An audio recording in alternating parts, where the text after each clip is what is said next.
My name is Jean Bartley. I was born in Queensland in 1958.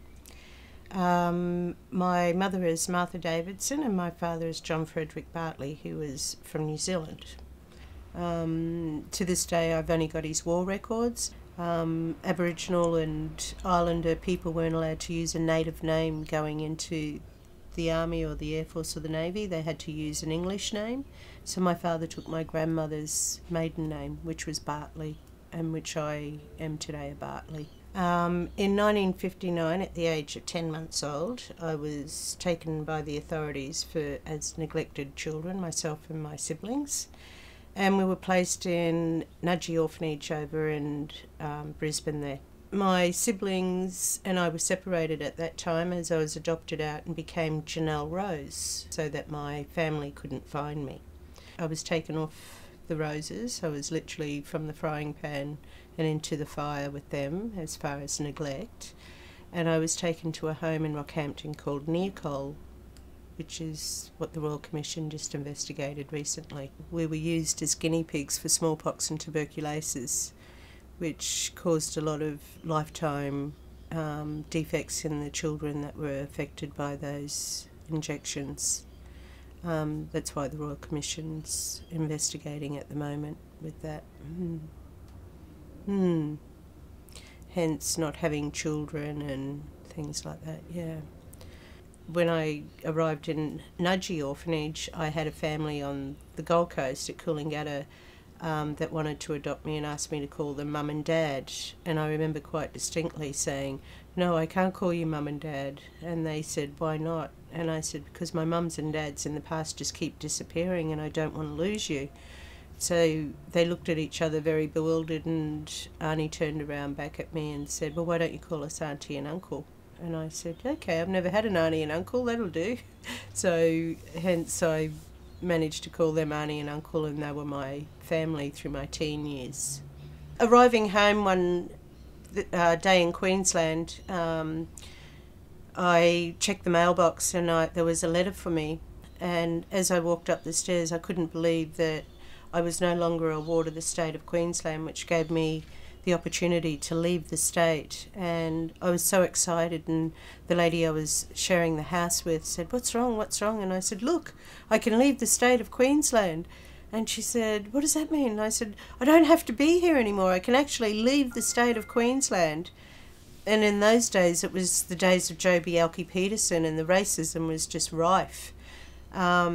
So I went into my room, and Tina came in after me and said, "What are you doing?" And I was literally throwing all my clothes out of my wardrobe and on top of my Austin 1800. She said, "What are you doing?" And I said, "I'm leaving the state of Queensland, like now. I've got permission to say that I can leave."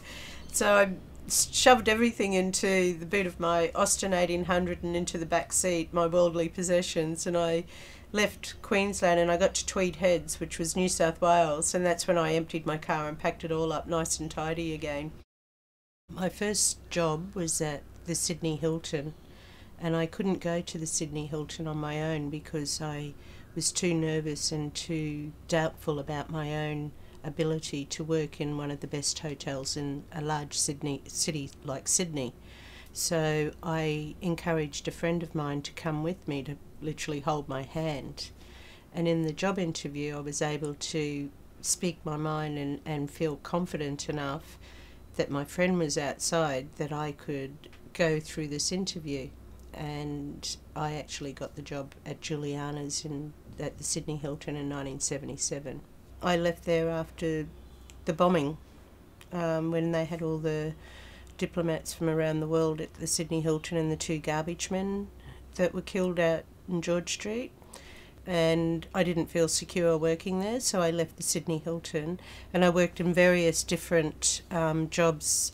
I found myself working at the Waterfront restaurant, and a lot of my friends had gone overseas, so I decided that I would work a couple of jobs and sell my car and my piano at the time, and I ended up going over to Europe.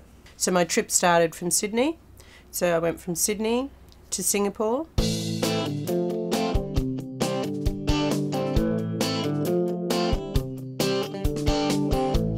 Singapore to Bangkok.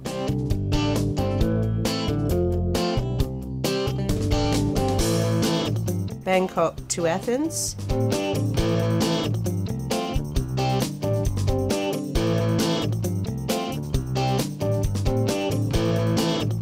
Athens over to Crete.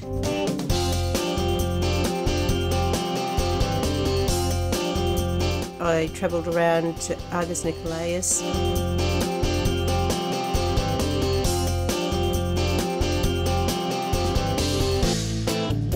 Oraculon Malia.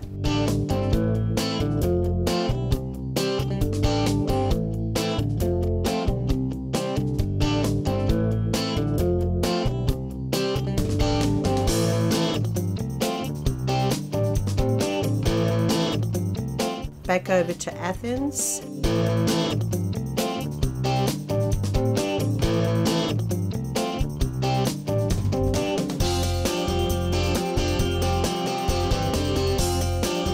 Then up to Thessaloniki, which was on the Yugoslav-Greek border.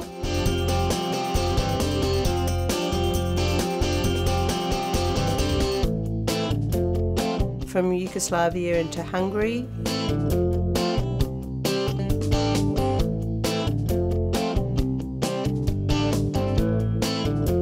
West Germany.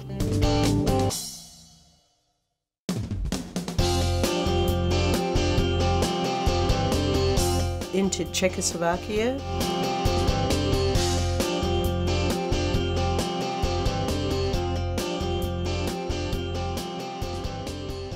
And that was when Czechoslovakia was still a communist country. I remember quite vividly on the train, all the lights, the train stopping and all the lights going out, and the sound of these heavy boots walking towards our little cabin and the door sliding open with the torch in our face saying, "Passports please." And there were these two soldiers with guns over their shoulders and two big German Shepherd dogs, and of course you were sitting there shaking to hand your passport over. And as that all finished, the diplomat that was in the carriage with us that could speak English and Czech asked us to look out the window, where we noticed two electric fences and random mines in between the two electric fences. And that was the real stark truth of communism to us, that was surrounding that whole country of Czechoslovakia. Back out to West Germany.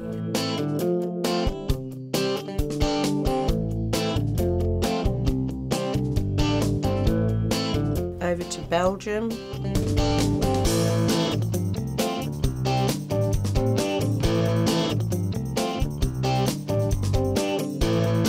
Down to Rome.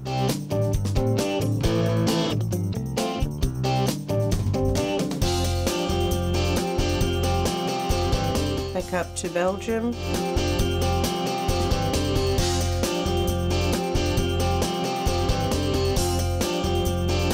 And then up to Denmark.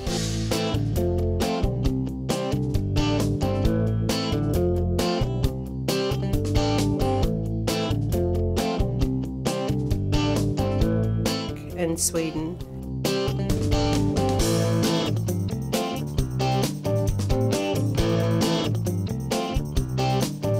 And back down to Belgium.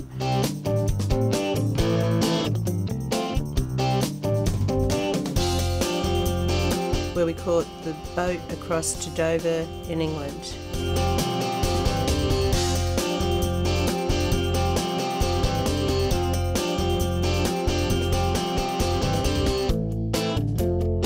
Coming back to Australia, I bought myself a combi van, and I was care of the Pacific Highway, no fixed address, and lived in that combi van for 4 years and did everything from tobacco picking, strawberry picking, grape picking, working in the ski fields. So I travelled both the New England and the Pacific Highway in my combi for over 4 years. One of my childhood, they call it misspent youth, was to play pool. But in Queensland it was a way of entertaining children and keeping them off the street, and they'd have chips and cordial to drink while you had your game of pool there. But it seemed to have carried on in my later life, and I won a pool comp one night, which gave me $100, and I thought, oh, I better come back and do this again. I continued the pool competitions and met people in that arena of playing pool, and ended up being a member for the New South Wales Pool Billiards Association, a committee member. 1997, I was selected by the organisation to play in the world titles. I was ranked number 8 in New South Wales in the women's division. So I went to Las Vegas in 97 and played in the world titles. So at the moment I'm doing a diploma in Aboriginal Studies. Ultimately what I would like to do with that is to go to political studies and get into the political arena and fight for the rights of our people and their dream times and their storylines and their culture. Whether it be Adam Goodes doing a war dance, they say to us all the time, get over it, they can get over it. And I often say to people, you weren't made for the world was actually made for you too, so go out and see it. Don't sit behind a little picketed fence with your family and think that that's the bee's knees of life, because it isn't. There's so much out there to see and experience, and everyone has a story. A lot of people say, I haven't even been around this country, why would I want to go overseas? Because it's there. It's not a figment of our imagination. We're not the only country to make up this planet. And there's a lot of different cultures, and surprisingly enough, just speaking to someone this morning that's Turkish, and she was saying anyone older than us, we respectfully have to call them auntie and uncle, and that's so Indigenous as well. So just that one little culture, there's many more. Even though you've got all those hurdles in front of you and you keep jumping them, just remember at the end of that last hurdle there's a flat running field that you can run on.